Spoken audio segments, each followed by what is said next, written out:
A shepherd stands on a low hill above a muddy river, watching smoke rise from a scattering of thatched huts. It is not yet a city. It has no name that history remembers with certainty, no walls, no senate, nothing that suggests what is coming. And yet within 8 centuries, the language spoken by the people descended from this settlement will still be echoing in courtrooms, cathedrals, and universities on continents no one here has ever imagined.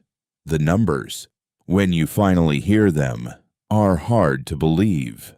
A civilization that at its height governed some 60 million people. Roads that still exist in places over 2,000 years later. A legal system that shaped the laws of nations that would not exist for another millennium and a half. And a language, Latin, that quietly survives today in the words we use for medicine, government, and science, whether we notice it or not. Good evening, and welcome.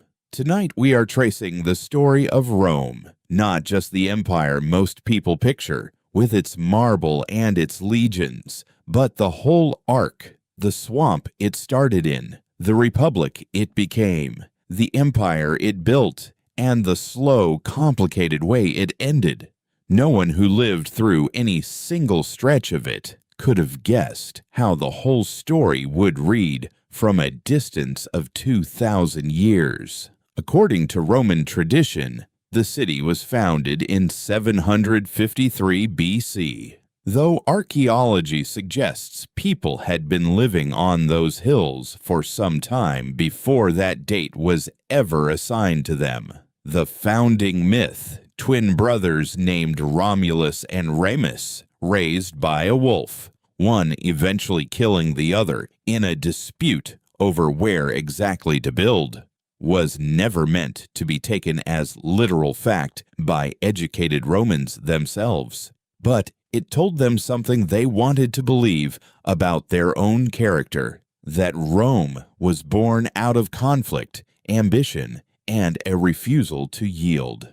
For roughly 2.5 centuries, Rome was ruled by kings, 7 of them according to tradition.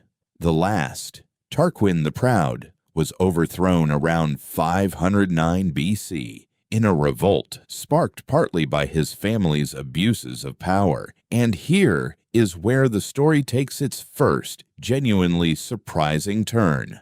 The Romans did not simply replace one king with another. They abolished the monarchy altogether, and in its place built something the ancient world had rarely attempted at scale: a republic. The Roman Republic was not a democracy in the modern sense. Power was concentrated among elected officials and a senate dominated by wealthy families. But it built in checks that its founders hoped would prevent any one man from becoming king again.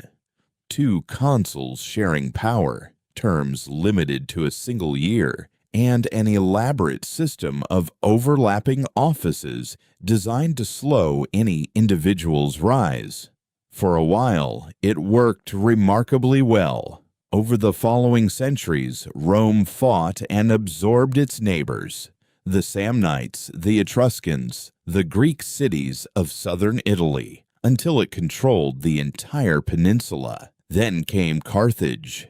The wars between Rome and Carthage, known as the Punic Wars, lasted on and off for over a century. The second of them produced one of history's most audacious military campaigns. The Carthaginian general Hannibal marched war elephants across the Alps and inflicted a string of devastating defeats on Roman armies, including the catastrophic Battle of Cannae, where Rome may have lost as many as 50,000 soldiers in a single day. No one in Carthage watching that victory could have known it would not be enough. Rome absorbed the loss, rebuilt, and eventually won the war. And a third and final war decades later ended with Carthage utterly destroyed, its fields reportedly salted so nothing would grow there again. But conquest abroad brought strain at home.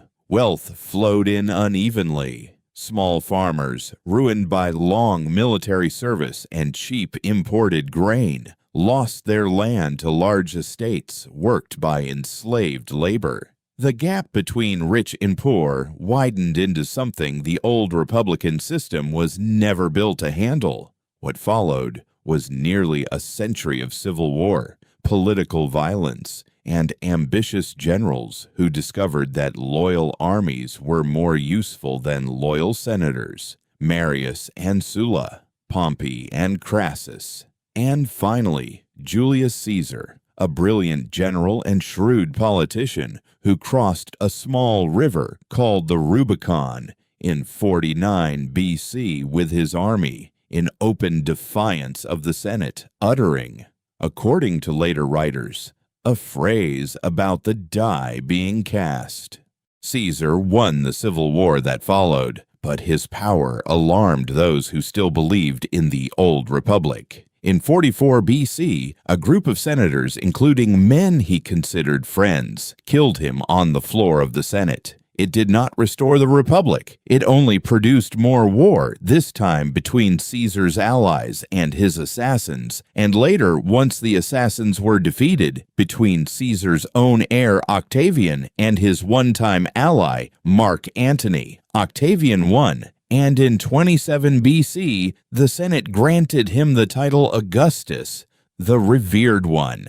He was careful never to call himself king or even emperor outright. He preferred first citizen, but the republic, in any meaningful sense, was over. Rome was now an empire, in fact, even if it kept the vocabulary of the old system for appearance's sake. What followed Augustus is often called the Pax Romana, roughly 2 centuries of relative internal stability across a territory stretching from Britain to the Persian Gulf, from North Africa to the Rhine. Roads connected it. A common currency and legal system bound it together. It was not peaceful everywhere, and it was certainly not equal. Much of that stability rested on conquest, taxation, and enslaved labor. But by the standards of the ancient world, it was a remarkable stretch of continuity. It did not last forever.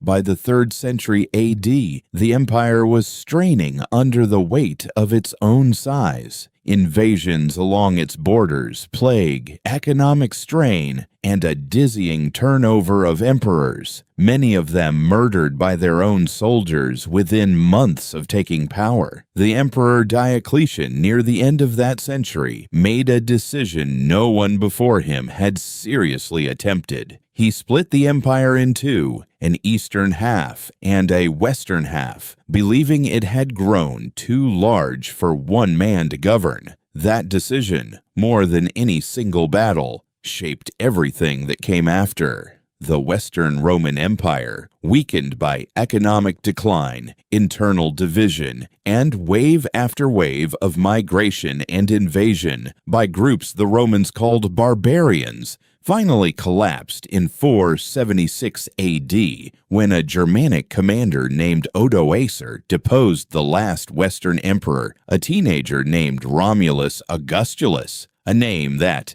by pure historical coincidence, echoed the city's legendary founder. But here is the detail most people never learn in school. The Eastern Roman Empire did not fall in 476. It continued, centered on Constantinople, for nearly another 1,000 years, until 1453.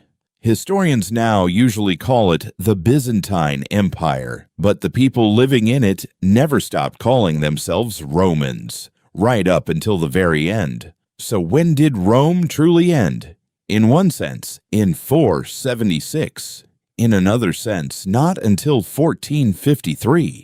And in still another sense, arguably never. Roman law became the foundation of legal systems across continental Europe and, later, much of the world. The Latin language splintered into Italian, French, Spanish, Portuguese, and Romanian, and left its fingerprints on English besides. Roman engineering, its roads, its aqueducts, its concrete, outlasted the empire that built it by well over 1,000 years, some of it still standing today. The city that began as huts on a hillside above a muddy river became, for a time, the largest and most influential power the ancient world had ever known. And then, even after its political power faded, kept shaping the world for centuries more, quietly, through language and law and the shape of the roads people still walk on. No one standing on that hillside at the beginning could have known any of it.